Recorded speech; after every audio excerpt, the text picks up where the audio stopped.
اولاد پیدا ہو تو ان کا اچھا نام رکھے، اچھا نام رکھے اور ان کے کان میں اذان دے۔ کان میں اذان دینے کا مطلب کیا ہوتا ہے؟ حدیث شریف میں آتا ہے جب بچے پیدا ہوتے ہیں تو دنیا میں بے چین رہتے ہیں، اس معنی میں بے چین رہتے ہیں کہ میں کون ہوں، اللہ تعالیٰ نے مجھے کہاں پیدا کیا اور کون سے مذہب میں پیدا کیا۔ جب اذان دی جاتی ہے تو بچے کی روح کو سکون ملتا ہے کہ میں توحید کا ماننے والا، رسالت کا ماننے والا، اسی لیے اذان دینے کا حکم دیا گیا۔ دوسرا فائدہ اذان دینے کا یہ ہے، پیدا ہوتی اذان دینے کا فائدہ یہ ہے کہ شیطان وہ بچوں کے قریب رہتا ہے، بلکہ حدیث پاک میں آتا ہے، مسلم شریف کی حدیث ہے، شیطان اپنی اس انگلی سے بچوں کی ناک میں مارتا ہے، اس کی وجہ سے بچے روتے ہیں، انہیں درد بھی ہوتا ہے اور شیطان کا اثر بھی ہوتا ہے۔ شیطان آنکھ سے بنا ہے تو آنکھ کے جلانے کا جو اثر ہوتا ہے بچوں کو بھی وہ اثر ہوتا ہے اور درد بھی ہوتا ہے، اس لیے بچے روتے ہیں۔ تو شیطان کو دور بھگانے کے لیے حضور پاک صلی اللہ علیہ وسلم نے اذان دینے کا حکم فرمایا۔ اسی لیے بچے جب روتے ہیں اذان جیسے دی جائے خاموش ہو جاتے ہیں، تو یہ خاموشی کی وجہ بھی ہے۔ اب ہو سکتا ہے بعض اوقات بچے جلدی خاموش نہیں ہوتے، اس کا مطلب یہ ہوا کہ وہ شیطان کے زیادہ اثر میں تھے، اسی لیے جلدی خاموش نہیں ہوئے۔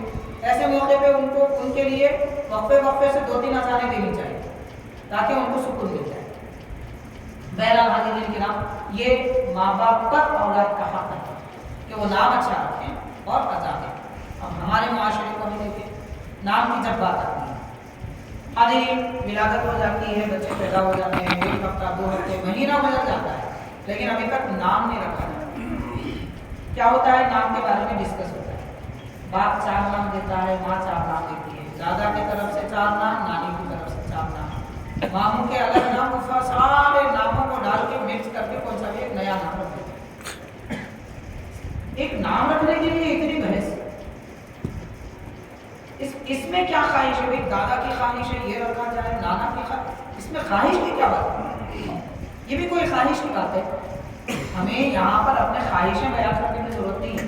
حضور پاک صلی اللہ علیہ وسلم نے فرمایا، اللہ تبارک و تعالیٰ کو سب سے زیادہ محبوب، سب سے زیادہ بہتر نام اللہ کے پاس وہ نام ہے کہ جن ناموں میں عبد کا ذکر آئے، عبداللہ، عبد الجبار، عبد الرحمن، عبد الرحیم، ایسے نام اللہ تعالیٰ کے پاس سب سے بہترین ہے۔ اور نبی پاک صلی اللہ علیہ وسلم نے فرمایا، اللہ تعالیٰ کے پاس سب سے پیارے اور محبوب نام وہ ہیں جو میرے نام ہیں۔ حضور نے فرمایا پیارے محمد اور احمد صلی اللہ علیہ وسلم۔ تو یہ ناموں کی کوشش کرنی چاہیے، اللہ تعالیٰ کی عطیت کے نام رکھیں، نبی پاک صلی اللہ علیہ وسلم کے نام رکھیں۔ صحابہ کرام 1,24,000 اور کتنے بڑے بڑے اکابر اہل بیت کرام، اولیاء اللہ کے سارے حضرات گزرے، ان کے نام رکھیں۔ لوگ کوشش یہ کرتے ہیں کہ نیا نام ہو۔ حاضرین، نیا نام اگر رکھنا ہے تو اسلام سے ہٹ کے رکھنا پڑے گا، اسلام سے ہٹ کے رکھنا پڑے گا، تبھی آپ کو نیا نام ملے گا، ورنہ سارے نام پرانے اور نیا نام آ ہی نہیں سکتا۔ ہمارے سارے نام وہی ہیں جو بیان کر دیے گئے، تو لہٰذا نئے نام کی فکر نہیں ہونی چاہیے۔ اہل حدیث کے لوگ کیا بول رہے ہیں؟ جبار نام لے کے پکارے، غفار لے کے شرک کر رہے ہیں،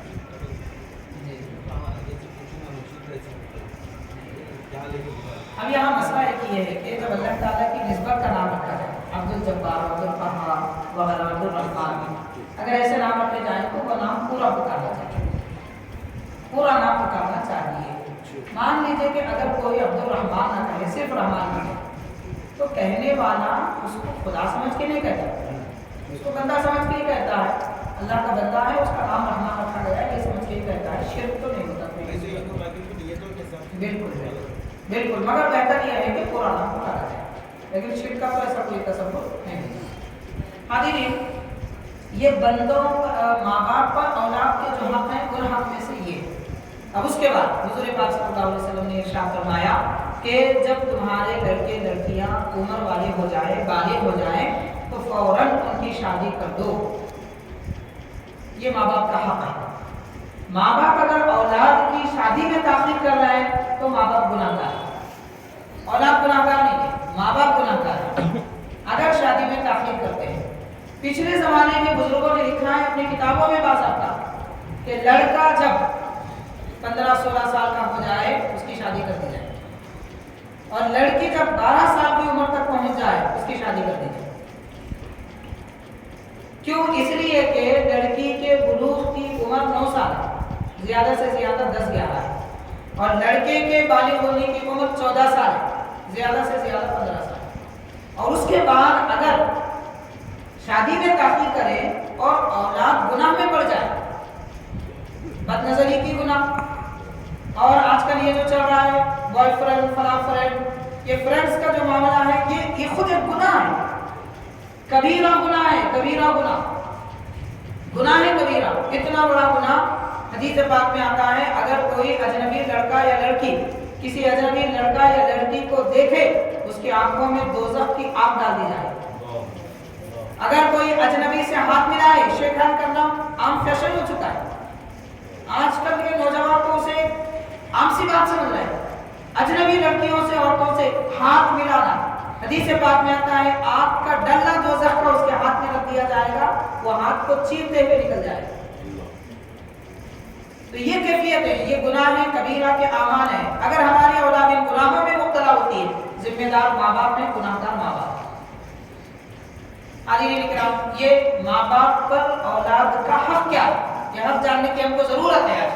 اور اس وقت عام طور پر دیکھا جا رہا ہے کہ شادیوں میں بڑی تاخیر ہو رہی ہے. شادیوں میں تاخیر ہونے کی چند وجوہات ہیں، بہت ساری وجوہات ہیں، میں 1-2 باتیں عرض کروں گا کس وجہ سے شادی میں تاخیر ہوتی ہے. شادی میں تاخیر لڑکی کے لیے اگر ہوتی ہے تو اس لیے تاکہ اس کی تعلیم پوری ہو جائے. اس بہانے اسے 18-20 سال کی عمر تک پہنچا دیتے ہیں، وہاں پر بھی تعلیم مکمل نہیں ہوتی. اور لڑکوں کی شادی میں تاخیر اس لیے ہوتی ہے کہ تعلیم کے بعد میں نوکری مل جاتی ہے، تو 25 سے 30 سال عمر ہو جاتی ہے اور ہمارے لڑکوں کی شادیاں نہیں ہوتی. کیوں؟ ماں باپ کہتے ہیں کہ بچہ اگر کچھ کمائی کرے، نوکری لگ جائے تو وہ اپنی بیوی بچوں کو سنبھال سکے گا. تو بس اتنا سوچ رہے ہیں کہ پچھلے زمانے میں مان لیجیے کہ جو ماں باپ یہ سوچ رہے ہیں، کیا ان کے ماں باپ نے بھی یہی سوچا تھا؟ یعنی ہمارے ماں باپ نے ہماری شادی جلدی کر دی، ان کو ہماری نوکری یا ہماری تنخواہ پر ان کی نظر نہیں تھی. وہ یہ چاہتے تھے کہ بچہ پہلے گناہ سے بچے، وہ نوکری بعد میں دیکھی جائے گی، تجارت بعد میں دیکھا جائے گا، میں باپ ہوں ابھی پالوں گا پوسوں گا، یہ کہتے تھے. اور آج کل کے ماں باپ یہ نہیں کہتے کہ بیٹا تم جاؤ باہر نوکری کرو، گھر بناؤ، گاڑی تیار کرو اور 15-20 لاکھ روپے جمع کر لو، پھر اس کے بعد تم شادی کرو. اتنے وقت میں وہ آدھا بوڑھا ہو جائے گا، 30 سے 35 سال کی عمر تو گزر جائے گی. عمر ہے کتنی آج کل؟ 60 سال. تو اس میں آدھا بوڑھا ہونے کے بعد میں اس کی شادی کر دی جائے گی. اس درمیان میں وہ کتنے گناہ کرے گا؟ اب گناہ کیا کیا ہوتے ہیں؟ جتنے لڑکے باہر ہیں آج ہمارے مسلمان بچے، وہ 2 شادیاں کر چکے ہیں. اب تک جب تک کہ اسلامی ملکوں میں رہتے تھے یہ صورتحال تھی، ماں باپ کی خوشی کے لیے یہاں شادی کرتے ہیں اور اپنی اب خود گناہ سے بچنے کے لیے وہاں شادی کر دیتے ہیں. اب وہ دونوں کو خوش نہیں رکھ سکتے، دونوں کا حق بھی مانا جاتا ہے، 2 بیویوں کا حق بھی مانا جاتا ہے. ایک غلطی تو یہ ہو رہی تھی. اب یہ ماڈرن زمانہ ہے، اس ماڈرن زمانے میں کینیڈا، آسٹریلیا، وہاں اگر جا کے وہاں کے سٹیزن سے اگر شادی کر دی جائے تو اس کو بھی سٹیزن شپ مل جائے گی. تو وہ شادی کر لے گا کسی یہودی سے، عیسائی سے کر لے گا، یہاں ماں باپ کو پتہ ہی نہیں چلے گا. 2-4 سال گزر جائیں گے، کمائی اچھی ہو جائے گی، ماں باپ کو خوش کرنے کے لیے یہاں آ کے شادی کر لے گا. یہاں کی بیوی یہاں رکھے گا، وہاں کی بیوی وہاں رکھے گا. یہ بیوی بھی پریشان، وہ بیوی بھی پریشان. یہ بیچاری پریشان کہ میرا شوہر کب آئے گا. اور یہ لڑکی کے ماں باپ کیا کہتے ہیں؟ وہ یہ کہتے ہیں کہ بھائی لڑکا باہر ہے، ہماری بچی کو باہر لے جائے گا. انہیں لے جا سکتا، ممکن نہیں ہے الا ماشاء اللہ. تو اس کے بعد یہ جھگڑے شروع ہوتے ہیں. پہلے بولے تھے کہ لڑکی کو باہر لے جائیں گے، نہیں لے جا رہے، ہماری بچی کو ٹپا دے رہے، گھر کا کام دے رہے، فلاں کر دے رہے. تو بچی بھی بیزار ہو جائے گی، وہ بھی کہے گی میں ان کے گھر میں رہ رہوں گی، ماں باپ کے پاس آ کے رہ جاؤں گی. جھگڑے شروع ہو گئے. تو حاضرین اس وقت کا سروے ہے کہ مسلمانوں کی شادیوں میں 70% ٹوٹنے کے اور اختلاف کے کیسز پولیس کے ٹیبل پر ہیں. 70%. 100 شادیاں ہو رہی تو 70 شادیاں اختلاف میں. وجہ کیا ہے؟ یہ ہمارے اپنے خواہشات. نبی پاک صلی اللہ علیہ وسلم نے کیا فرمایا؟